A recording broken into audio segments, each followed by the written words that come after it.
The New Hampshire primaries are here. Michael Bloomberg meets rough road as old audio of him emerges on Stop and Frisk, and we discuss whether the nuclear family was a mistake. I'm Ben Shapiro. This is The Ben Shapiro Show.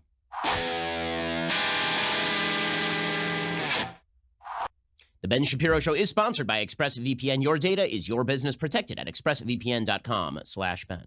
Well, today, New Hampshire primaries, and the voting has already started in Dixville Notch, which is, of course, this tiny little place in New Hampshire where they vote really early. The first few voters voted, surprisingly, for Michael Bloomberg. Bloomberg's getting some write-in votes, which demonstrates that there is real disquiet. I mean, it doesn't demonstrate that much because it's like 3 voters, but what it does demonstrate is that there is some pretty significant disquiet inside the Democratic Party about exactly who ought to be its nominee. A lot of people very, very nervous about Bernie Sanders, as well they should be, because the new national polling has Bernie Sanders on top, not because he has really gained a lot of ground, but because Joe Biden is absolutely collapsing in on himself like a dying star. It's unbelievable. I mean, the man is turning into a polling black hole. There are 2 separate national polls out, and Joe Biden has collapsed in both of them. There's a Quinnipiac poll that came out yesterday. It showed Bernie Sanders up at 25%, which is not honestly like a huge jump for him. Normally, he's somewhere between 20 and 23, so it's like a slight increase for him. But Joe Biden, who normally runs in the low 30s or high 20s, is all the way down at 17% in that Quinnipiac poll, with Michael Bloomberg polling at 15%. He hasn't even run in a primary yet. Elizabeth Warren at 14, Pete Buttigieg at 10, Amy Klobuchar at 4. Okay, and when you break that down by white and black voters, Sanders is actually leading among white voters, 22-16 over Elizabeth Warren. Among black voters, Biden is still in the lead with 27%. But that's not going to be enough to carry him over the top. That gap between him and the rest of the field has been shrinking steadily. In second place with black voters in that Quinnipiac poll is Michael Bloomberg. Now, as we'll get to, that may not last for long, depending on the impact of some new audio that's come out about Michael Bloomberg talking about his stop and frisk policies in New York, and largely defending the fact that the impact of the stop and frisk policies really kind of disproportionately, depends on how you measure the proportionality, fell largely, let's say, on minority people in New York City. We'll get to audio of Bloomberg talking about that, which is creating a stir today. Bernie Sanders is running in third place, only 8 percentage points back among black voters in that Quinnipiac poll. So those are good numbers for Bernie Sanders and horrible, horrible numbers for Joe Biden. And that's not the only poll that's horrible for Biden today. Disastrous poll from Monmouth. Okay, the previous poll from Monmouth was January 16th through 20th. Bernie Sanders has gained only about 3 points, about 26%. Joe Biden has collapsed 14 points in that poll nationally. He's now collapsed in most of the polls down to second place, which is a disaster for him because, again, his entire pitch was electability. Right? Joe Biden's entire spiel here was, I'm the person who is most electable. You have to put me up in a general election because I'm going to win. The problem is people, when they hear electable, believe that electable is a quality that translates from the primaries to the general. So they get the logic wrong. What Biden was always arguing is that he was the most electable in a general election matchup against Trump. And there's an argument for that, even though he doesn't do well in primaries. The problem is that electability is not separated in the public mind between primaries and general election electability. People don't make that distinction. So if you say, I'm super electable, guys, I'm the most electable, and then you start losing elections, it's very difficult to recover from that and look like Captain Electability when it comes to a general election. So the overall perception of electability in a general is indeed affected, even though it shouldn't be, by lack of electability in early states like Iowa and New Hampshire, where Biden is completely falling down on the job. In that Monmouth poll, by the way, a couple of the candidates who have been rising, Bloomberg is up to 11% in that poll. Buttigieg is up to 13% in that poll. Elizabeth Warren has been dropping steadily as well. It would not be a grand surprise to see Elizabeth Warren drop into third or even fourth place. Amy Klobuchar has been getting some early support, as well she should, because she is the most electable Democrat who is not Joe Biden in a general election in all of this. And by the way, that is pretty much what this Quinnipiac poll shows. The Quinnipiac poll shows that that everybody basically beats Trump on a national level. But again, the Quinnipiac poll is taken nationally. It's not taken in these various states. The favorability rating is where all of these Democrats are in serious trouble. Okay, because right now, the presumption is that a lot of these Democrats are going to outperform expectations because Trump is so unpopular, but the favorability ratings for a lot of these Democrats are really bad. So let's go back to the Quinnipiac poll for a second. So it says that Michael Bloomberg would beat Trump 51-42, that Sanders would beat Trump 51-43, that Biden would beat Trump 50-43, which again kills Biden's electability argument, because if Sanders is polling better against Trump than Biden is, then what exactly is Biden's argument? Klobuchar would defeat Trump 49-43, Warren 48-44, Buttigieg 47-43. Now, in reality, Trump, who's an incumbent president, is not going to finish at 42 to 43%. Right? He was polling at 42 to 43% in the last election cycle, and he ended up winning 46% of the vote. He's now the incumbent president with a strong economy. Chances are he ends up closer to 48 or 49% of the vote. But here is the real problem for Democrats. In that Quinnipiac poll, Elizabeth Warren has a negative favorability rating, a 39% favorability rating. That is lower than Trump's. Biden has a 43% favorability rating, which is about the same as Trump's. Bloomberg has a 34% favorability rating. 25% have not heard enough about him to get him higher than that. So he's underwater by about 6 points. Biden's underwater by 7. Warren is underwater by 8. Sanders has a 44% negative favorability rating. Buttigieg has a positive favorability rating, but only 36% of people say they're positive about him because 31% haven't heard enough about him. And Klobuchar has 32% positive, 44% have not heard enough about her. President Trump, even in this Quinnipiac poll, it shows that President Trump is at the highest point of his presidency in the Q poll in terms of favorability. He's at 43% favorable, which again is very competitive with all these other Democrats. The only Democrat who's ahead of him, and this is within the margin of error, is Sanders at 44%. Everybody else is well behind President Trump. And he scores high marks on his handling of the economy. 54% of voters, even in this Quinnipiac poll, approve of his handling of the economy. Independents approve 59% to 37%. So Trump is in very strong shape heading into this election cycle. The Democrats are collapsing, and Joe Biden in particular is completely collapsing. And so everybody is looking for an alternative. The alternative for the moment was supposed to be Pete Buttigieg. We'll get to that in just 1 second. We're going to get to Sanders and Buttigieg and really Bloomberg, who is seen as sort of the guy waiting in the wings and obviously the person that Trump is worried about. We'll get to that in just 1 second. First, let's talk about making your business more efficient. So something that you don't think about when you have a small business too much, and it's one of the things that really can come back and bite you directly in the butt, is HR issues. You really don't think about it too much because what, you have like 10, 15 employees. Are you really going to have HR issues? Well, the minute that somebody goes to the Department of Labor over something that you haven't thought about, then it becomes a major time and money suck. This is why you need Bambi, right? We spend a lot of money on HR, but you don't have to spend a lot of money on HR because you have a small business. Why should you spend a ton of money on HR? If you hired an HR specialist just to come and work at your company, it's going to cost you $50,000, $60,000, $70,000 a year. Instead, why don't you go check out Bambi right now? Bambi, spelled B-A-M-B-E-E, was created specifically for small business. You get a dedicated HR manager. They craft HR policy. They maintain your compliance, all for just $99 a month. This isn't just some sort of hotline that you're calling up, some person picks up in India. It's like a dedicated HR specialist who's going to help you write all your policies, help you deal with the government in case something crops up. Make sure that you are in compliance with all applicable law, because laws can widely vary between jurisdictions as far as, for example, minimum wage or hours worked or overtime, all that kind of stuff. Bambi makes sure that you are on the ball with all of this stuff. Your dedicated HR manager is available by phone, email, or real-time chat. From onboarding determinations, they customize your policies to fit your business and help you manage your employees day to day, all for just $99 a month. Month to month, no hidden fees. You can cancel anytime. So this really is a solid deal. Go to Bambi.com/Shapiro. That's BAMBEE.com/Shapiro right now and schedule your free HR audit. That's Bambi.com/Shapiro, spelled BAM, BEE.com/Shapiro, Bambi.com/Shapiro. You're going to save yourself lots of time. You're going to lower your downside risk when it comes to HR issues, and you're going to do all of it for $99 a month as opposed to spending thousands and thousands of dollars every year on this sort of thing. It's BAMBEE.com/Shapiro. Go check it out, get that free HR audit. Okay, so with Joe Biden collapsing into the mud, I mean, absolutely collapsing, this means that his last gasp is Nevada. He's not even going to make it to South Carolina. He'll stick around till South Carolina just for the craps and giggles of it, right? I mean, he has to, because his entire pitch is that he's going to win a disproportionate share of black voters. Well, he's collapsing in the black vote, right? Michael Bloomberg is chipping away at that, which is unbelievable because, again, Michael Bloomberg is widely perceived by the radical left on Twitter to be a racist. I mean, Bloomberg is racist is trending today. The reason that Bloomberg is racist is trending today is because there's audio that came out of Michael Bloomberg in 2015 at the Aspen Institute talking specifically about stop and frisk policy. Now, one of the things that I think is necessary to understand what Bloomberg is saying here is, so he's being accused of racism because he's saying that stop and frisk disproportionately affected black communities, black and Hispanic communities in New York City. In order to determine whether that's true, whether it's disproportionately affecting black and Hispanic communities, the question is, what proportionality are you using? Right? We're just going to analyze the content of what he is saying, and then we'll get to the affect of what he's saying, because the affect of what he's saying is obviously very bad. He articulates this in the worst possible way. But in order to understand, and I've talked about this on the program before, whether stop and frisk policy was disproportionately affecting minorities, the question is, what are you comparing it to? Are you comparing the number of people stopped and frisked in a particular community to the general population demographic of a community, or are you comparing it to crime rates? And that makes a huge difference, right? Because if you were to say, if I was just going to tell you 50% of the people in prison in the United States for murder are black, which is about correct. It's somewhere between 45 and 50% last I checked. You would immediately say, well, that's disproportionate. That's a disproportionate number because 13% of Americans are black people. So if 50% of the people in jail for murder are black, that must mean that something disproportionate is happening. That's criminal justice racism.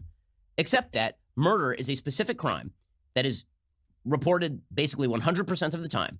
And so the question is not the population of murderers who are black compared to the population of blacks who are American, right? The question is the population of murderers who are black compared to the number of murder suspects who are black, right? In other words, was there a white suspect and they just went and arrested a black guy and threw him in jail? So the same thing is true of stop and frisk. If you actually want to talk about the proportionality of how many people were stopped and frisked by race, then you have to compare that to the reported crime rates. You can't compare that to the demographics.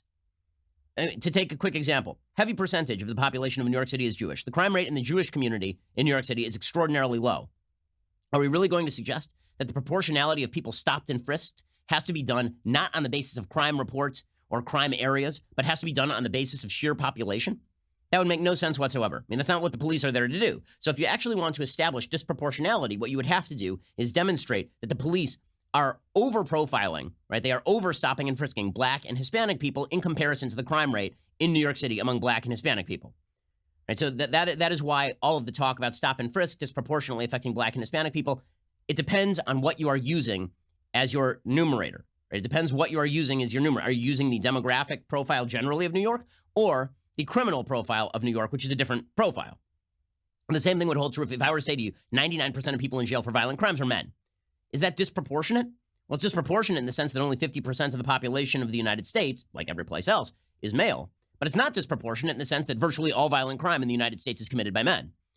So, again, the same thing holds with stop and frisk. I'm just going to give you a few statistics here so you understand why stop and frisk policy is not inherently racist, despite the fact that a heavy percentage of the people who are stopped and frisked, and really is stop, question, and frisk is the actual Supreme Court approved policy. It's not that the police were supposed to be able to just walk up to people and then pat them down. It's supposed to be that you have a reasonable suspicion that the person is carrying a gun or carrying a banned knife. By the way, if you've ever worked with police officers, I mean, I work with security all the time, right? I've been in rooms where the police who are working with me, where the officers who are working with me can spot a gun on somebody's hip or they can spot a knife on somebody's hip, and they can do so with extraordinary accuracy. I mean, when you see people walking around a certain way for a long enough time, then you actually get pretty good at telling when they are carrying a foreign object on their body. In any case, here are some of the statistics in New York City that Bloomberg is going to be talking about here. Okay, so this is according to Heather McDonald. She says, who is killing and shooting black crime victims? Overwhelmingly not whites, not the police, but tragically other blacks. The high black homicide victimization rate is a function of the Black Homicide Commission rate. Blacks commit homicide nationally at seven times the rate of whites and most Hispanics combined. Black males between the age of 14 and 17 commit homicide of 10 times the rate of white and most Hispanic males between the ages of 14 and 17. Officer-involved shootings are not responsible for the black homicide victimization rate either. In fact, a greater percentage of white and Hispanic homicide victims are killed by a police officer than black homicide victims. In 2015, 12% of all whites and Hispanics who died of homicide were killed by cop, compared with 4% of black homicide victims who were killed by cop. Nor is white violence responsible for the black victimization rate. Blacks commit most interracial crime. Between 2012 and 2015, there were 631,830 violent interracial victimizations, excluding homicide, between blacks and whites. Blacks committed 85.5% of those violent victimizations, or 540,360 felonious assaults on whites, while whites committed 14.4% of those violent victimizations, or 91,470 felonious assaults on blacks. Here's the important part. These national disparities are repeated locally. In New York City, for example, blacks, 23% of the population, committed 71% of all gun violence in 2016. Whites, who had 34% of the population, are the city's largest racial group, committed less than 2% of all shootings. Okay, so to go back to the proportionality argument that I am making here, if you were to compare the population of New York City, you would say, okay, well, 34% of the population is white, 34% of the people who are pulled over and stop and frisk should be white. Except that's stupid because whites constitute 2% of all the shootings. So why would you frisk 34% of the people 34% of the time when it's really 2% of the crime? Why would you frisk them 34% of the time? It doesn't make any sense. These identifications, says Heather McDonald, are provided by the victims of and witnesses to those shootings, overwhelmingly minorities themselves. A black New Yorker is thus 50 times more likely to commit a shooting than a white New Yorker. In Chicago, blacks and whites are each a little under a third of the city's population. Blacks commit 80% of all shootings, whites a little over 1%, making blacks in the Windy City 80 times more likely to commit a shooting than whites. In Oakland, blacks committed 83% of homicides, attempted homicides, robberies, assaults with firearms, and assaults with weapons other than firearms in 2013, even though they constitute only 28% of Oakland's population. Whites were 1% of robbery suspects, 1% of firearm assault suspects, and an even lower percent of homicide suspects, even though they make up about 34% of the city's population. In Pittsburgh, 82% of known homicide suspects were black in 2015, even though the Pittsburgh population is just 26% black. In St. Louis, nearly 100% of homicide suspects were black through December 22nd, 2017, though the population is 47% white and 47% black. And as Heather McDonald points out, the vast majority of black residents in high-crime areas and elsewhere are law-abiding and hardworking, and they deserve the same freedom from fear as residents of safer neighborhoods, and they beg for more proactive police enforcement, as reporters from the Baltimore Sun and Washington Post both discovered when covering the aftermath of the Freddie Gray riots. Okay, so she's not making a case. The racist case here would be that blacks are inherently more inclined to commit crime. No one is making that case because it's absurd and ridiculous on its face. The question is whether it is racist if you apply a stop and frisk policy that hits on a population level disproportionately particular groups, but on a crime level hits exactly proportionally those particular groups, whether that is racist. Okay, that is the backdrop to Michael Bloomberg's commentary. So we're going to get to what Michael Bloomberg actually said that has him trending as hashtag Bloomberg is racist in just 1 second, despite the fact that under Bloomberg's tutelage of the city, like really the one bright spot of his mayoralty was the continuing drop in crime rates in New York City that started under Rudy Giuliani and then continued on through Michael Bloomberg, largely because of policies like broken windows policing and stop and frisk policies that were taking place in New York City. Proactive policing, putting cops on street corners that were known to be high crime. The use of measures like CompStat in order to determine high crime areas and then target those exact precincts, right? All of that is really Bloomberg's major achievement. He's had to run against that because he's afraid of being labeled racist by the media. It's not going to save him one iota because, as it turns out, he has said stuff defending his own record before. We're going to get to that in just 1 second. First, let's talk about the difficulty of going to an auto parts store when something breaks in your car. So how often, this happened to me. Something breaks in my car. I don't know much about cars. I go to the auto parts store, some guy, some schlub behind the counter. He tells me about some generic part that I can buy, and then it's easy to install. Don't worry, you'll go home. It'll be easy to do. I go in, I buy the part, I go home. I have no clue how to install it because I'm not an auto expert. And not only that, the part doesn't fit anyway. I bring it to my mechanic, and he's like, well, this is the wrong part. Why'd you even buy this thing? Well, I'm not an auto expert, but if you are an auto expert, it's even worse because why would you walk into an auto parts store and then buy some generic part for an overpriced price instead of getting the exact part that you need? This is why you need rockauto.com. The prices at rockauto.com are always reliably low, and the same for professionals and do-it-yourselfers. Why spend up to twice as much for the same parts? The rockauto.com catalog, it's unique, it's remarkably easy to navigate. You can quickly see all the parts available for your vehicle and choose the brands, specifications, and prices you prefer. Rockauto.com has everything from engine control modules and brake parts to tail lamps, motor oil, even new carpet. Whether it's for your classic or daily driver, get everything you need in a few easy clicks delivered directly to your door. RockAuto.com. It's a family business. It serves auto parts customers. They've been doing it online for 20 years, which cuts out the middleman. Go to RockAuto.com right now. See all the parts available for your car or truck. You're not going to be able to do it any better anywhere else. Write Shapiro in there. How did you hear about us box? And they know that we sent you. That's RockAuto.com right now. See all the parts available for your car or truck right now. Write Shapiro in that. How did you hear about us box? Okay, so back to stop and frisk policies and proactive policing. So the fact is, in the United States, crime rates between 1960 and 1994 spiked dramatically in major cities across the country. In the early 1990s, a lot of cities began to use proactive policing in order to lower crime rates. And the United States underwent one of the greatest crime transformations in history. We lowered our murder rate dramatically in major cities across the country. Okay, and that was because of proactive policing and broken windows policing and CompStat and yes, policies like stop, question, and frisk. And these were applied in bipartisan fashion. Right? Mayor Giuliani became Mayor Giuliani because David Dinkins wasn't going to do any of this stuff. Mayor Richard Riordan in LA became Mayor Richard Riordan because Democrats in LA were not doing this sort of stuff. The attempt to clean up crime was one of the major American success stories between 1994 and 2015, when there was sort of a reverse effect after some of the Ferguson riots and the so-called Ferguson effect, where police started backing off out of fear that they were going to ruin their lives and careers if they engaged in proactive policing.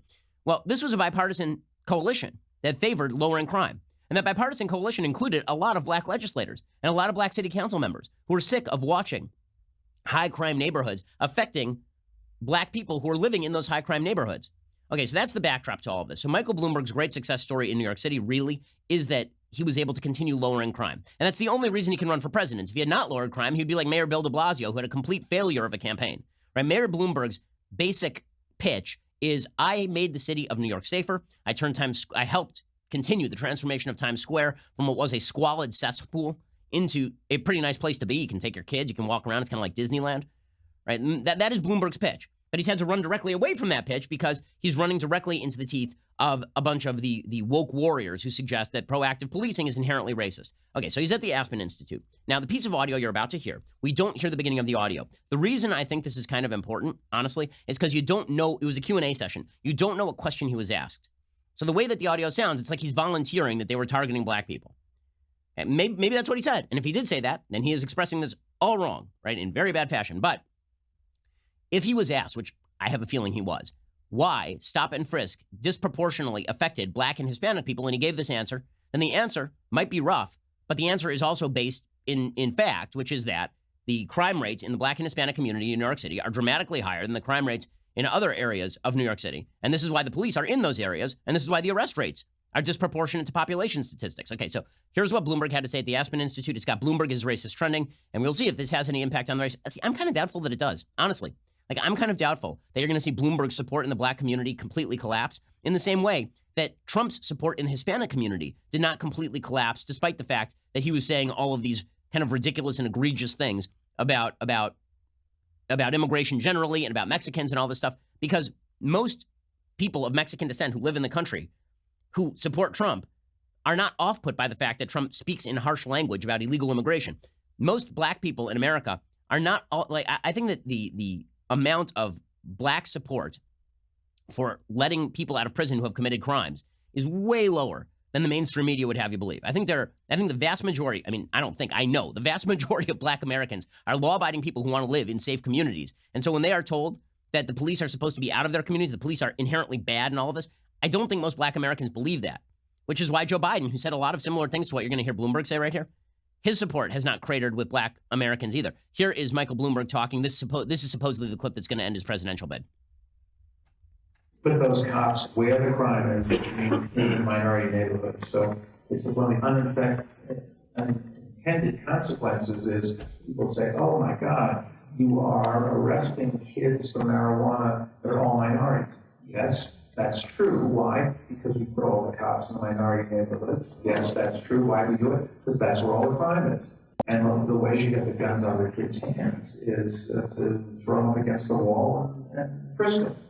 Okay, now he's saying this in the roughest and dumbest possible fashion, is to get the guns out of hands. You throw them up against the wall and you frisk them. Well, or if you asked any police officer in New York City, you stop, you question, and you frisk, right? That is the actual legal language. So the minute-long excerpt, Bloomberg says 95% of your murderers and murder victims fit one MO. You can just take the description, Xerox it, and pass it out to all of the cops, right? So this is why whether he was asked about the racial disproportion is sort of relevant to how he's answering. If he's defending the policy on the basis that it is disproportionate to the general demographic, then that's a problem. If he's defending the supposed disproportion on the basis of crime statistics, then he's saying it in rough fashion. What he's saying is basically correct, right? What he's saying is basically true on a factual level, which is that disproportionately the vast majority of crime victims, from murder to violent crime to robbery in the city of New York, are minorities, and the disproportionate number of perpetrators and suspects are members of these communities too. So who do you think that active policing is going to end up hitting more often? And this is also true for marijuana statistics. If you have more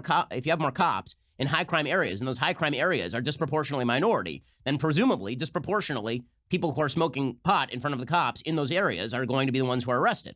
When people say, well, why aren't the cops hanging out around Wall Street? Because there ain't street crime around Wall Street. That's why. Because the cops are where the street crime is. They are where the violent crime is. It's a completely different division that investigates white collar crime. You want to up the white collar crime element in New York City, you're not going to call NYPD when you see a white-collar crime, right? You're going to call a specific division, presumably, of the DOJ, right? You're not going to call, like, the beat cop. You're not going to flag down a cop car. You're not going to flag down a patrol car and be like, I saw a man engaging in insider trading in the elevator over on Wall Street. Now, that's not how any of that works, okay? And that's what Bloomberg is saying. He says that's true in New York. That's true in virtually every city. You want to spend the money to put a lot of cops on the street, put those cops where the crime is, which means in minority neighborhoods. Okay, well, that's awkwardly put, but that is true, which is that the crime is disproportionately in areas that have a disproportionate number of minorities. That just is the fact. Okay, so Bloomberg is getting excoriated for this. He then made a second statement about this that's also going around. We'll get to all of this in just one second and what this does to Michael Bloomberg's campaign hopes. First, let's talk about a fantastic Valentine's Day gift, like a very important Valentine's Day gift. So you have a special someone out there, and that special someone needs jewelry. Okay, you know that this is true. And the fact that, like, my wife, big into jewelry, Where am I going to get jewelry for my wife? I'm going to go directly to the source. I'm going to go to the pearl source. Why? Well, number one, I trust the people who run it. Like, I'm good friends with the people who run the pearl source. Absolutely trustworthy. Their stuff is just gorgeous. My wife has a pearl necklace from the pearl source. She has earrings from the pearl source. You can customize your jewelry at the pearl source. It's the largest selection of pearls available anywhere. Each jewelry piece is custom made just for you. You can customize your jewelry based on pearl size, quality, gold type, length, and many more choices. And you're getting the highest quality pearl jewelry at up to 70% off retail prices. If you need it quickly for Valentine's Day, like you're running out because it's right around the corner, the Pearl Source offers free 2-day shipping on every order. So, like, do it right now and you're not going to have to worry. Everything comes beautifully packaged in an elegant jewelry box ready to be presented as soon as it arrives. If you're not sure she's going to love the gift, no worries there either, because the Pearl Source comes with a no-hassle 60-day money-back guarantee, so it is indeed risk-free. For a limited time, listeners to my show can take an additional 14% off your entire order on Valentine's Day. Go to thepearlsource.com/Ben. Enter promo code Ben at checkout. You get 14% off your entire order for Valentine's Day. Right, you got a couple days to make this thing right, dudes. Don't screw it up. Go to thepearlsource.com/Ben. Enter promo code Ben at checkout. You get 14% off. Go straight to the source, the Pearl Source. Again, beautiful jewelry from people you can trust because I know them personally. I'm friends with the people who run the Pearl Source. Really, like, I would trust them to watch my kids, let alone sell me jewelry. So go check them out right now. Thepearlsource.com/Ben. Enter promo code Ben at checkout right now. Okay, so a second comment from Michael Bloomberg has materialized as well. Both of these are trending on Twitter because the way this works is that Michael Bloomberg's, again, his only pitch for being president of the United States is that he was a half-decent mayor of New York City. That involved lowering the crime rates. But in the Democratic Party, you're not supposed to run on lowering crime rates. You're supposed to run on wokeness. And that means that you're supposed to run on the basic presupposition that if a disproportionate number to the demographic population of blacks and Hispanics are arrested, that must reflect criminal justice racism as opposed to disproportionate crimes taking place by black and Hispanic suspects. Here is Michael Bloomberg saying another thing that is getting him torn up. This is on WOR radio in New York. They just keep saying, oh, it's a disproportionate percentage of a particular ethnic group. That may be, but it's not a disproportionate percentage of those who witnesses and victims describe as committing the murder. In that case, incidentally, I think we disproportionately stop whites too much and minorities too little. Okay, that is 100% true. He's getting ripped up for this, right? How could he say this? What he just said on a factual basis is 100% true. On the basis of crime statistics, if you were just to compare crime reports to numbers of stops and frisks, what you see is that black and Hispanic suspects are being pulled over less frequently than they are charged in terms of the in terms of the general crime statistics. So Bloomberg's getting ripped up and down, and presumably Bloomberg is going to come out and apologize. Now, if he had any stones, Bloomberg would say, listen, my policies helped save literally thousands of black and Hispanic lives in New York City. Proactive policing saves lives. If you want to lower crime rates, and that disproportionately affects people who are living in minority communities, which are high crime areas, if you want to increase the economic growth in those areas, you need more policing, not less. And this is why I've been very much questioning the criminal justice reform proposals of the Trump administration. I'm not sure that letting more criminals out onto the streets is a solution to the investment and growth problems in minority areas of the country, right? The going concern has been that there are too many black men in prison, that if they go back, they're going to go back to their kids, they're going to go back to their girlfriends or spouses, they're going to form nuclear families, they're going to be part of the rebuilding of the social fabric in these areas. That may be true for some, but a lot of these people are going to be recidivists, and then they're going to increase the crime rates in these particular communities. The fact is, one of the great miraculous stories of the last half century in the United States is the lowering crime rate between 1994 and 2015. To blow that on the basis of political correctness seems weird to me. And damaging, highly damaging to minority Americans. But again, the media drive this stuff by suggesting that stop and frisk itself was inherently racist, as opposed to a reaction to the fact that there were high crime rates in New York City. Now, I will say this about Bloomberg. Now, Bloomberg openly says here that the problem of high crimes is largely relegated to big cities, and unfortunately is identifiable in minority communities particularly, that a disproportionate number of gun suspects in New York City, and he says, like every other major city, is happening among young minority males. Okay, and then his proposal is to disarm all Americans. So I'm going to need him to explain that one. I need him to square that circle for me, because remember, he's one of the big gun control pushers nationally. His suggestion is that everyone should have their gun taken away from them. Well, if you are in favor of targeted crime in things like stop and frisk, then why are you also in favor of broad crime policies that would remove guns from presumably tens of millions of law-abiding Americans who have nothing to do with elevated rates of crime in places like New York City? And by the way, if you look at state crime rates, they're disproportionately located in major cities. Okay, so we're going to get to more of this in just a second, because is it possible that this is the end of sort of the Bloomberg hope? And if so, who does that leave standing? If Bloomberg starts to collapse and Biden is collapsing, Well, that leaves really two, right? Pete Buttigieg and Amy Klobuchar, because everybody is sort of starting to wake up to the fact that Bernie Sanders is going to be a disaster for their party, like really a disaster. Also, Bernie is, he's kind of fibbing now, right? Like Bernie said he was going to release his medical records, and now he's saying, well, not so fast. I don't need to release my medical records. Why would I release those records? They're not yours. They're mine.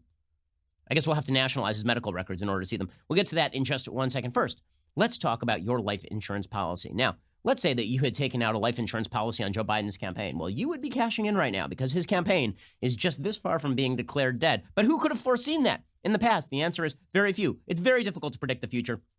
This is why you should have life insurance. And it's also why you should have home insurance. It's why you should have disability insurance and auto insurance. You should have all the types of insurance you need because you can't tell what's going to happen in the future. PolicyGenius.com will compare your policy against options from top insurers and make sure, for example, on home insurance, that you are getting the right home insurance coverage at the best possible price. They've saved their customers an average of $690 per year doing just that. If Policy Genius finds you a better rate than what you are currently paying, they'll do all the work to get you switched. If you own a car, Policy Genius will compare your home and auto policies across different insurers. They'll even mix and match to find you savings. Get home insurance at PolicyGenius.com. In minutes, you can get the ball rolling on a policy for a new home, or you can reshop your current policy. Policy Genius, because let's be real about this. You can never predict the future. All you can do is make sure that you are insured against the possibility of disaster. And this is why Policy Genius is so helpful. If you're a responsible human being, you need insurance on all these things, your life, home, auto, like all of these things. So go check them out right now at PolicyGenius.com. Get it done quickly, get it done easily. The internet makes competitive shopping super easy, and Policy Genius helps you out on the insurance level. PolicyGenius.com. That's PolicyGenius.com. Okay, we'll get back into this 2020 race in just 1 second. Last week, I told you about this awesome podcast, The Cold War, What We Saw. Over the weekend, this podcast reached #1 in history, podcast #5 on all Apple podcasts. So now you know it's not just me saying it. It really is terrific. I mean, I've been listening to it myself. It's fantastic. The story is well told. The setting is brilliantly descriptive. You get a sense of what it was like to live through major events like the Berlin airlift, the Korean War, the Cuban Missile Crisis, the space race. These milestones are tied together to give you a sense of the big picture, the apocalypse that never happened. They've already released 2 episodes of this 12-part series, so you have some to catch up on. You should go listen now because it has never been more relevant than this year, where the left has gone full-blown communist. I mean, Bernie Sanders would have been on, and was in many ways, on the wrong side of the Cold War, and now the Democrats want to nominate that guy. This podcast emphasizes the battle not only for capitalism, but for civilization itself, a battle that we have to refight in every generation. Just go to dailywire.com/Cold War. Start listening to this incredibly important story. It is really superbly told. That is dailywire.com/Cold War. Also, folks, if you haven't noticed already, this year's just wild. I mean, we're like not even halfway through February, and it is just crazy towns. Well, if you want all the updates, you really should go over to dailywire.com, become a member, and you can get comprehensive news and opinion from us on demand. We are giving you, right now, 20% off all memberships. This promotion is ending tomorrow, so don't wait any longer. Get 20% off all memberships when you use promo code DW2020. Members get our articles ad-free, access to all of our live broadcasts and show library, the full 3 hours of The Ben Shapiro Show, select bonus content, access to the mailbag, and now, my election insight op-eds. Plus, our new all-access tier gets you into live online Q&A discussions with me and Andrew Klavan and Matt Walsh and Michael Moles, plus our site's writers and special guests. Let us answer your questions, help you stay one step ahead of the rabid left. If you haven't already, download the Daily Wire app. Also, our app is fantastic. Like, it's really well designed. Again, all of this is ending tomorrow, so don't wait or you're going to miss out. That's promo code DW2020 for 20% off. Like, that ends tomorrow. Get it done right now. Join today. Stay informed on all things 2020. You are listening to the largest, fastest growing conservative podcast and radio show in the nation.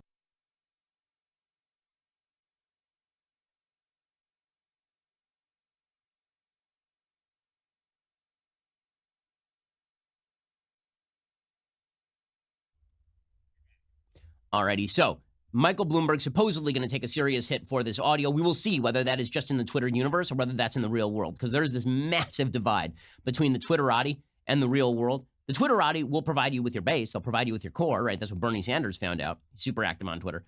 But are they really enough to drive you over the top? Now, I don't want to say that Twitter doesn't matter, because Joe Biden basically said Twitter didn't matter, and now Joe Biden, like both physically and also his campaign, are sort of a smoldering wreck.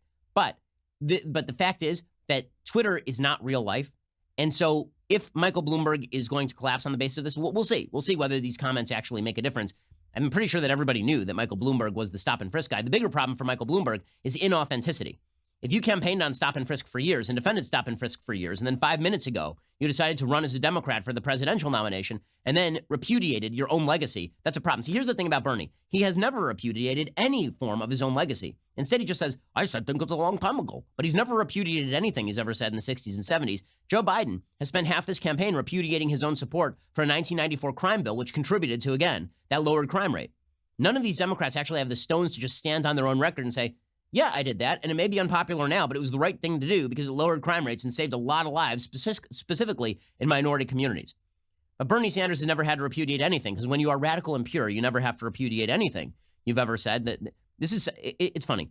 You'll see folks on the left very often. There'll be somebody on the right who says something, and it is racially tinged or racist, and people on the left will say, well, why didn't you oust this person earlier? And we'll be like, well, yeah, we did. We did it now. Like when Steve King came out and made ridiculous comments. And the entire Republican Party went, yeah, that's bad. We should probably condemn that and not give him chairmanships and all that kind of stuff. And then the Democrats were like, well, why didn't you do that before with Steve King? Let me ask you a question. When was the last time a Democrat was ejected from the Democratic Party for anything ideological? Not for doing something corrupt, right? Not for doing something like sexual peccadillo or something. Doing something ideologically wrong. When was the last time a Democrat was ejected for being too far to the left, too radical? It has never happened. Like the last time I can remember it happening was Cynthia McKinney when she was saying openly anti-Semitic things back in 2003. And if Cynthia McKinney were around today, she would be part of the squad. Because what she was saying in 2003 is identical to the stuff that Ilhan Omar and Rashida Tlaib say today and are honored for inside the Democratic Party. So, again, it is pretty incredible that all of the Democrats who have accomplished things, like Michael Bloomberg, are going to have to repudiate their own policies unless you're a useless communist like Bernie Sanders, in which case you repudiate nothing, and then you get to run as the authentic candidate. And they're saying the quiet part out loud, right? Cynthia Nixon, who's a very wealthy actress from Sex and the City, and then she ran for governor against Andrew Cuomo and got absolutely smoked, right? Cynthia Nixon was rallying for Sanders. They had a big rally last night, and she said, we don't just want the crumbs anymore, the crumbs. We want the whole pie, which is just pure class warfare garbage language. Can we explain something? What you get in the United States is not crumbs. What you get in the United States is a share of the greatest experiment in human history and also the greatest prosperity in human history. Like, where are these crumbs of which you speak? Cynthia Nixon, who's worth millions of dollars? Where are these crumbs? I'm confused. Where Bernie Sanders has a lake house. Like, what are you talking about? But here's Cynthia Nixon basically suggesting that we nationalize all wealth and redistribute it because we want the whole pie. Who is we? And what is the whole pie? And why is it that you think that the pie is fixed? Because you don't understand basic econ. Here's Cynthia Nixon rallying for Sanders. Because of Bernie Sanders and because of what he has spent his life doing and how he has changed this country in the last 4 years. He has taught me and he has taught us as a country what we can ask for. We have made do with crumbs for so long. And Bernie has said, hey, we're starving in this country. We can't subsist on these crumbs anymore. Why can't we demand the whole pie? Why can't we demand the whole pie? I mean, this is just pure Russian Revolution language, right? Why can't we demand? What? Demand from whom? From whom? Like, if you didn't create, it's so funny. The folks on the left will say things like, Jeff Bezos, you didn't build that because there are roads, man, because there are roads. And it's like, well, okay, if we were going to just price in to Jeff Bezos' wealth, the value of roads that are publicly owned, would that represent like 1% of the value of Amazon? The fact that there are roads, right? Or would that represent like not all that much value at all compared to the vast majority of the brand building that Amazon has done? Or is it really the infrastructure that's responsible for that? Because if that's the case, then why doesn't Amazon exist in Estonia or Latvia? They have roads there too. It turns out roads are pretty common and have been common since the Roman era. So, like, what are you talking about? But the same people who will say that Jeff Bezos didn't build that will proclaim that we want the whole pie. Well, you didn't build that, Cynthia Nixon. You didn't build any of that. What right do you have to demand something that you didn't build? This is why when people say that socialism is about altruism, it's not. It's about greed. It's about you didn't build that, and now you want a piece of something that you didn't build because you are breathing and you are here. Well, guess what? That is not altruistic. That is just you being selfish. Socialism is inherently selfish because it demands. That's the whole point. You never hear a socialist talk about us giving. It's always what we demand. It's always what we want. It's like my 3-year-old when he desperately wants another popsicle. Right? It's all about what you want. It's never about what you're willing to give. It's so funny. All the people who are capitalists tend to talk about the sacrifices that you make in order to engage in transactions. They tend to talk about the amount of work they do. When was the last time you heard about a socialist talk about the amount of work they do, as opposed to what they demand for the work? Well, you can make a demand, but that demand should not be backed by a government gun. In any case, Bernie Sanders, he is now reversing himself on his medical records. On Sunday, Sanders reversed his position on medical records, saying he would not release comprehensive medical records about his health, reneging on a promise he made in September that he would absolutely release his medical records before the Democratic primary season began. This is according to Hank Berrien over at Daily Wire. Speaking on Sunday's Meet the Press, host Chuck Todd pointed out to Sanders what he had said in September before he had a heart attack in early October. Sanders doubled down in late October. He said, I want to make it comprehensive. I will, probably by the end of the year. AP continued. Campaign manager Faiz Shakir later said more definitively Sanders does plan to release the records by the end of December. But then he didn't, right? Chuck Todd said the first votes have already been cast. You didn't release your medical records. You released a few letters. Nobody interviewed your doctors. You did have a heart attack, apparently. Shouldn't the voters see your medical records before Super Tuesday? Sanders said, we've released as much documentation, I think, as any other candidate. And Chuck Todd said, right, but nobody else had a heart attack in the last 6 months. And Sanders said, well, look, I am. Yeah, no other candidates doing 4 or 5 events, running around the country. And Todd said, right, like you've proven your mettle, but you have voters that are concerned about your age. And Sanders said, I mean, you can start releasing medical records and it never ends. We have released a substantive part, all of our background. We have doctors, cardiologists confirming I am in good health. Yahoo News notes that Sanders released 3 brief letters from doctors in December that declared he was in good health currently, but he's not released his full medical records. Which, again, he's not going to release those full medical records because that's the thing about heart attacks, guys. You look like you're really vital until the moment you have a heart attack, and then you don't look quite so vital, right? Sanders looked vital before the heart attack, then he had a heart attack. Like, it would be good to know whether that heart attack is going to reoccur. Being in good medical health at this point does not suggest that you're going to be in good medical health 2 minutes from now if you don't release those medical records. But Bernie's not going to release that because he thinks he's going to win based on hiding that stuff. Also, the Democratic Party is getting more and more nervous about mobilizing behind Bernie Sanders. Dave Weigel, who's a Bernie kind of acolyte and fan, right? He has a piece today titled, Sanders may be on the verge of another New Hampshire win. Democrats aren't ready to get behind him. This is according to the Washington Post. He says that in the contest's final hour, Sanders has minimized his own criticism of the party, pitching his campaign as a chance for the state to get things right and pick an electable candidate who will supercharge voter enthusiasm. But Sanders had already won New Hampshire once by a 21-point landslide. Unlikely to beat him here, rival candidates and skeptical voters are still asking whether Sanders and his movement could be trusted to win a general election. And you can see that people are very nervous about this. Gavin Newsom, the garbage governor of California, he says he's nervous about pretty much all the Democrats. He says that we're all anxious about Sanders and Bloomberg and Warren and all these people, as well they should be. Talking to all the governors the last 48 hours, there's deep anxiety that we're not publicly communicating around what is potentially emerging as a Bernie Sanders ascendancy with the Elizabeth Warren wing of the party and the prospects, as you were mentioning in the last segment, that Bloomberg moves into that, and you're in a place of civil war. It's not my point of view per se, but it is the anxiety that is, I think, spoken very much, universally spoken.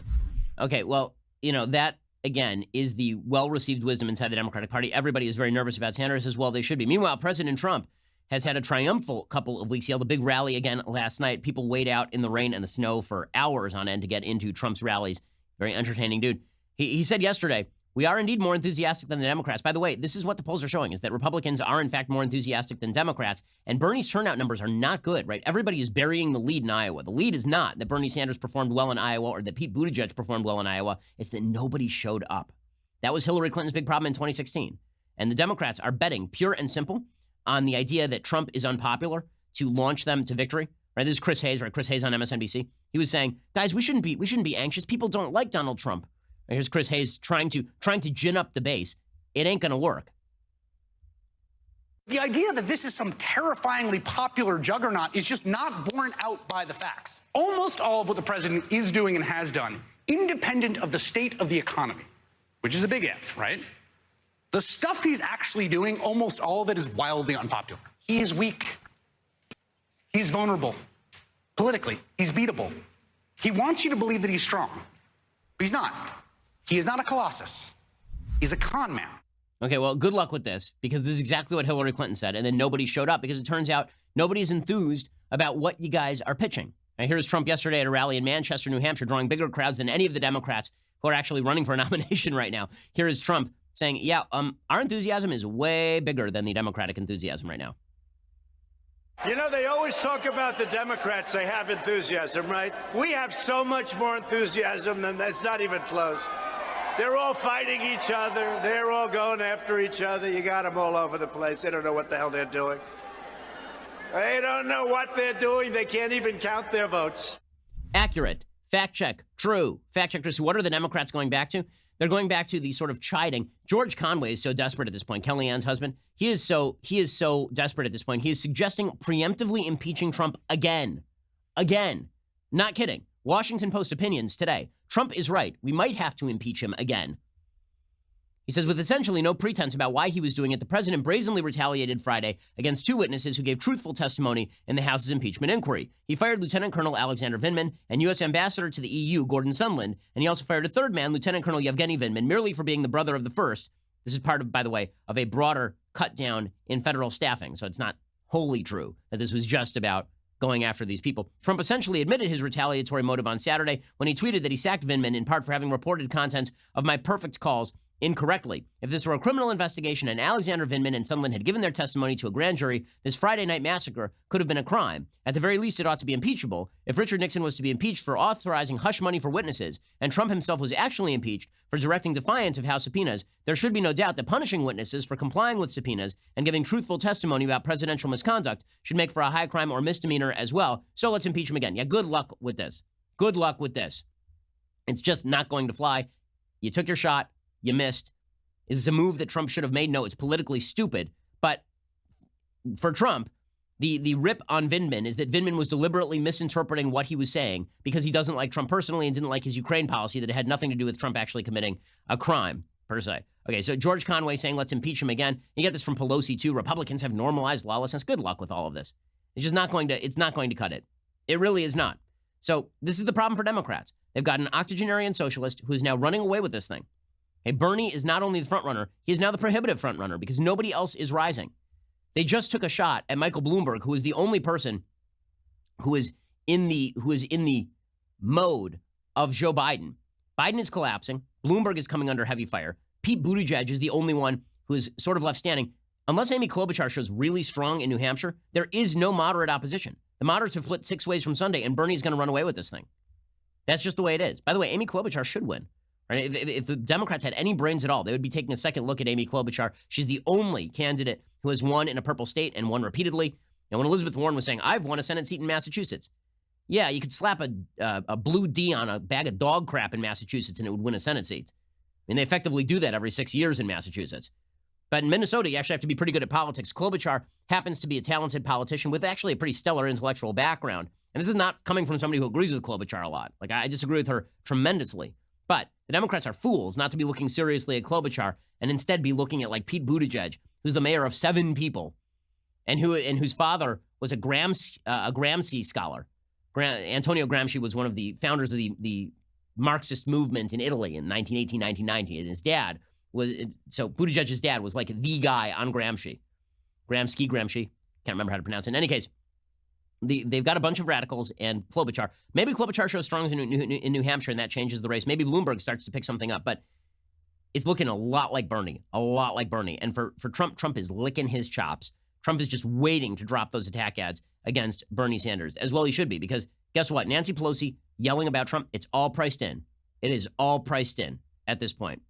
So that is where things stand. I will say that there was a great ironic moment from the Iowa Democratic chair yesterday. So Iowa still has not really finalized the results. Like, they're finally finalizing the results, but they're recanvassing and all this. The Iowa Democratic chair yesterday was caught on tape explaining the disastrous caucuses. And while he was doing so, the sign in front of him that said Iowa Democratic Party fell down. It was pretty spectacular. If there are mathematical rounding errors, why can't those be adjusted? Because these sheets are signed not only by the precinct chair and the precinct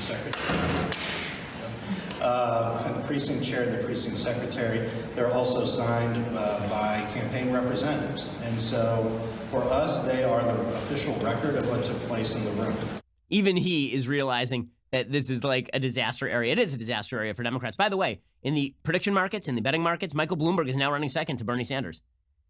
Pete Buttigieg is trailing in third, and Biden is all the way down at fourth in the betting markets. Biden is the collapse of Joe Biden is going to be something for the record books. It really is. It's pretty impressive. Meanwhile, by the way, as I say, Elizabeth Warren may be done after this, which consolidates some of the vote for Bernie. Presumably some of the Warren voters move over to Bernie, but many of those Warren voters could theoretically move over to Klobuchar. And there are reports that the Democrats are depressed. Really, there is serious depression setting in for Democrats because they are looking at this field, and this field is a bag of nothing. I mean, Michael Tomasky has a piece over at the Daily Beast today called "They're Voting in New Hampshire, but this Democrat just wants to jump off a bridge." This Democrat just wants to jump off a bridge. Yeah. He says, New Hampshire is voting. I remember when this used to be an exciting day. It's not exciting now. It's depressing. I'm depressed. Almost everybody I know, every Democrat anyway, is depressed. It's a mess. Iowa's a bleep show and shouldn't be first anyway. New Hampshire shouldn't be second. It's totally preposterous. Yet the party lacks the stones to tell these self-important second-tier states to go stuff it. The candidates don't look like winners. The party looks like it might be headed toward a face-off between a billionaire and a man who wants to ban billionaires. Neither of them really Democrats, and Donald Trump is going to be reelected. That is a hell of a take from one of your fans, Democratic Party. Well done. All they had to do was not be crazy, and they couldn't do it. And every time it looks like they might pull back from the brink of being crazy, they just go right back in it again. Okay, let's get to a couple of things that I hate. We're going to skip things I like today. We're going to go directly to things that I hate. So,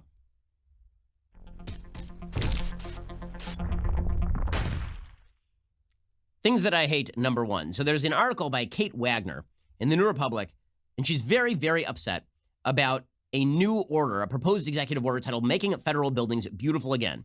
The order essentially forces a rewrite of the 1962 Guiding Principles for Federal Architecture, which mandated that an official architectural style must be avoided for federal buildings, and that new buildings should be exemplary of the time in which they are built.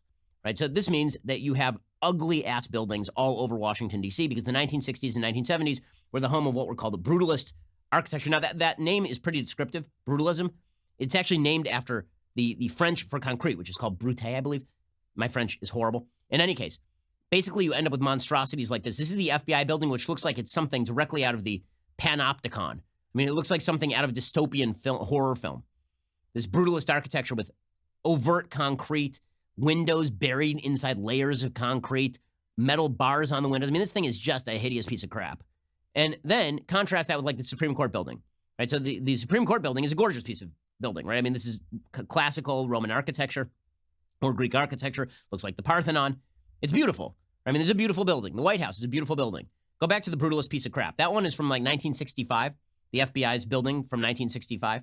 And again, go back to, let's see, the brutalist piece. This thing is just a horrific piece of garbage. And a lot of Washington, D.C. looks like that. And it's not the only horrific piece of garbage in Washington, D.C. These sorts of things age badly. Now, listen, I'm no interior decorator, but let me just say that if you were going to build something for all time, not just for the whim of the moment, and you're putting carpet down your den, you don't get the green shag carpet from the 1970s. That thing's going to be obsolete inside of 7 years.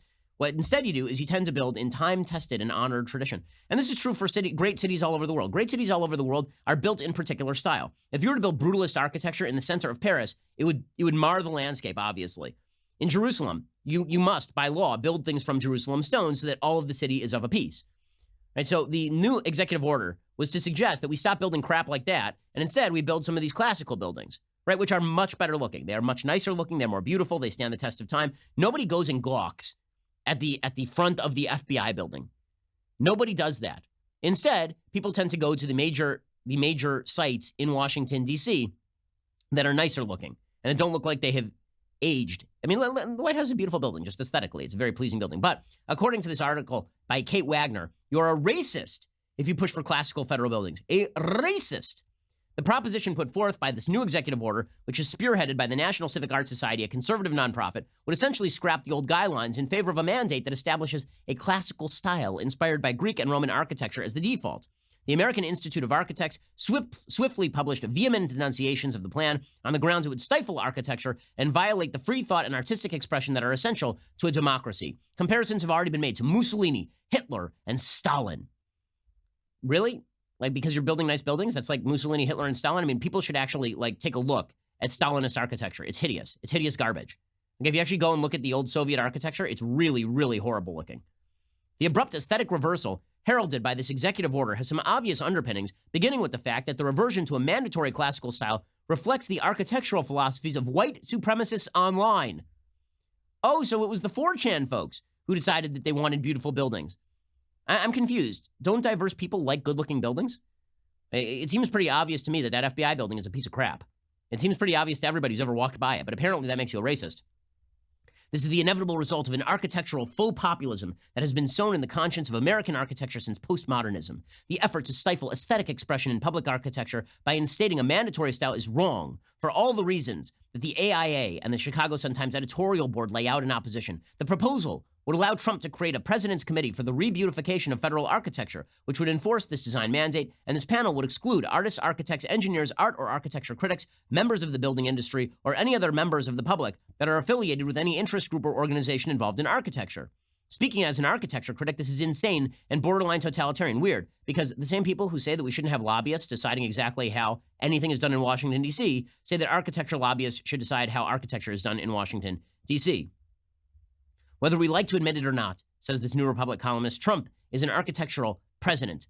Like all building peddlers, Trump is subjected to the gaze of architecture critics who have occasionally praised his work but have mostly often panned it. Though Trump has put up buildings ranging from 19th century retrofits to late modern skyscrapers, his personal style is a combination of 2000s bling and Louis XIV. His choice of modernism for the style of the Trump Towers in Chicago and New York can simply be explained away by the fact that modern all-glass buildings are hegemonic aesthetic signature of corporate capitalism is the style of big business. Okay, so hold on a second. Most of Trump's architecture is not this stuff. But somehow Trump's fascist tendencies lead to a preference for neoclassical architecture. Eventually, this columnist admits neoclassical architecture isn't always a right-wing dog whistle. Yeah, because it's almost never a right-wing dog whistle. Most architects are required to learn about it in their architectural history classes. Many architects train at architecture schools, most notably the University of Notre Dame, that specialize in traditional Western architectural language. These architects sometimes go to work on new buildings. Many ply their trade in restorations. There is beauty and nuance in classical architecture.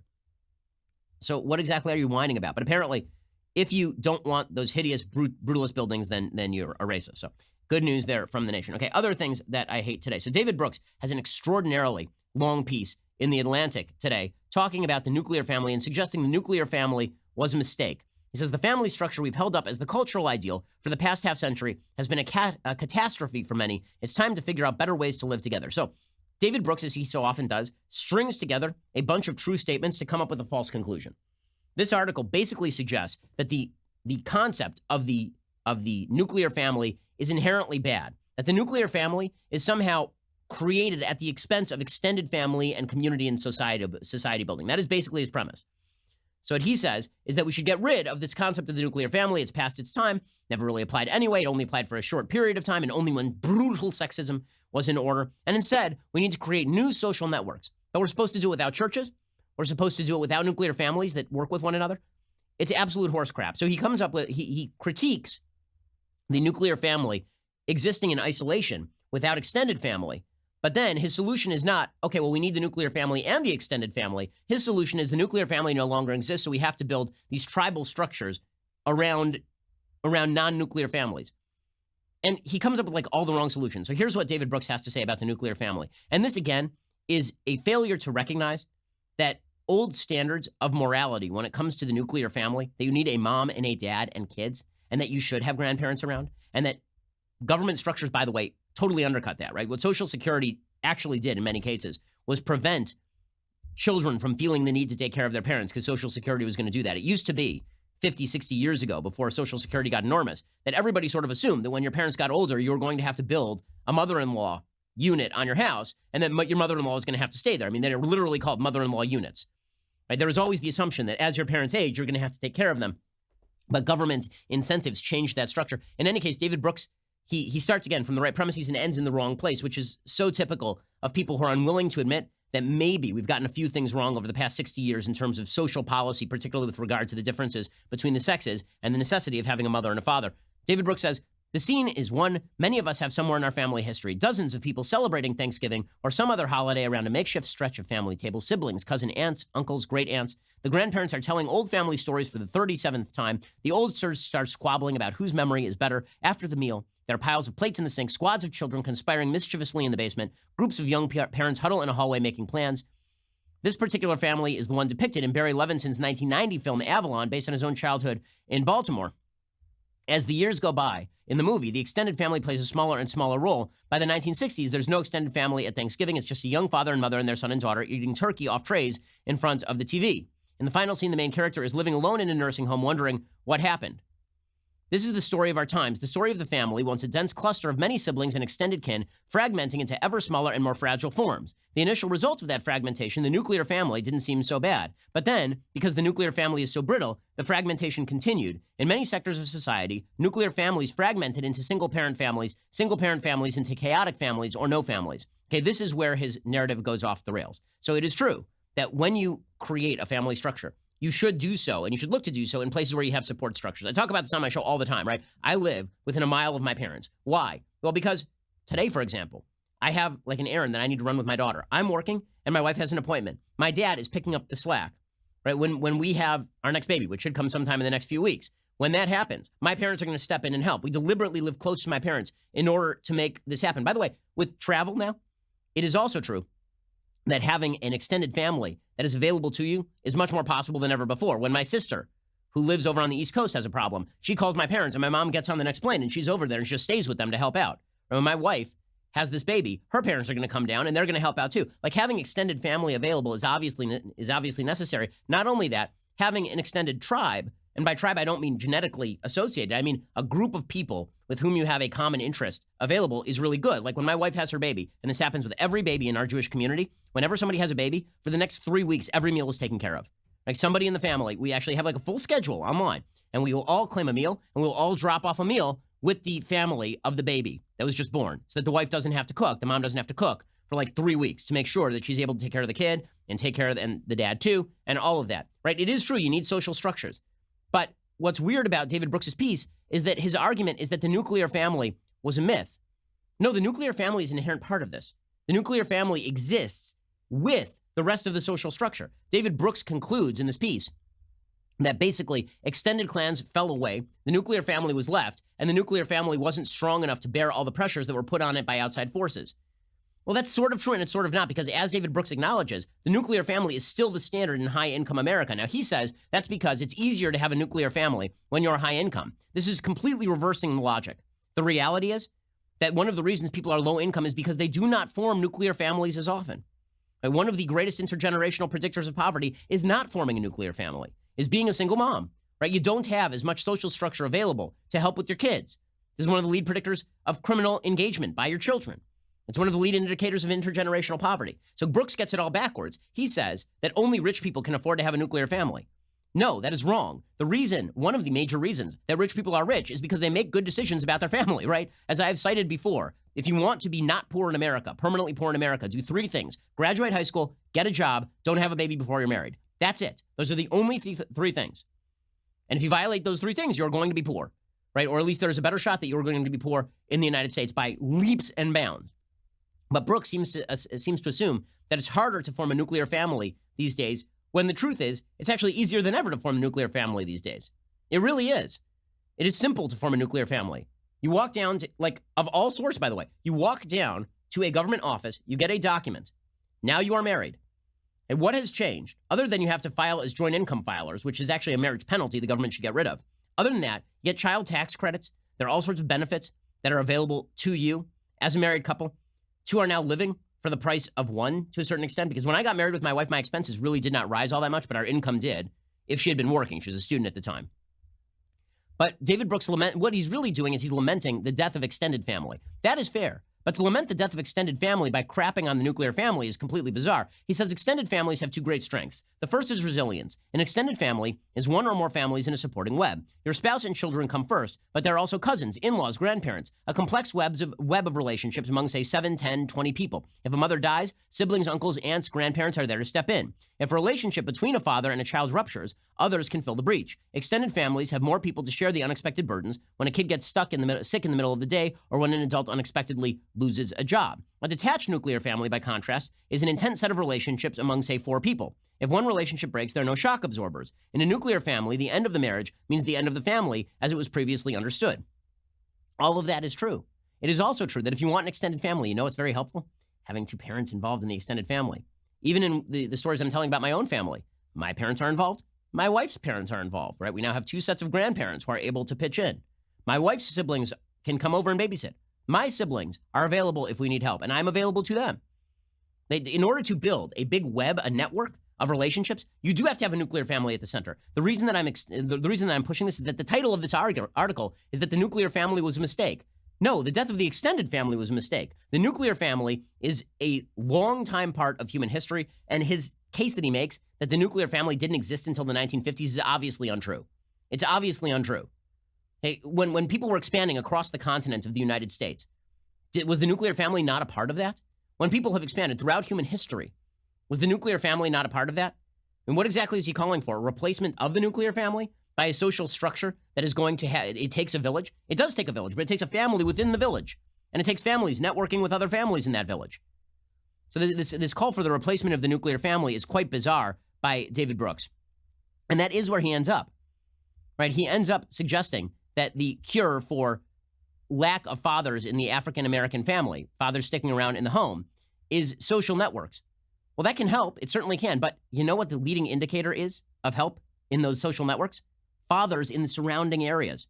Harvard did a study where it talked about lack of fathers in the black community, and it said that a lack of one father in the black community can be replaced as long as the surrounding community has a high percentage of fathers. In other words, you do need nuclear families. It can't just be a matriarchy taking care of a bunch of kids with no fathers present at all because they've created a social network. That is simply not going to cut it.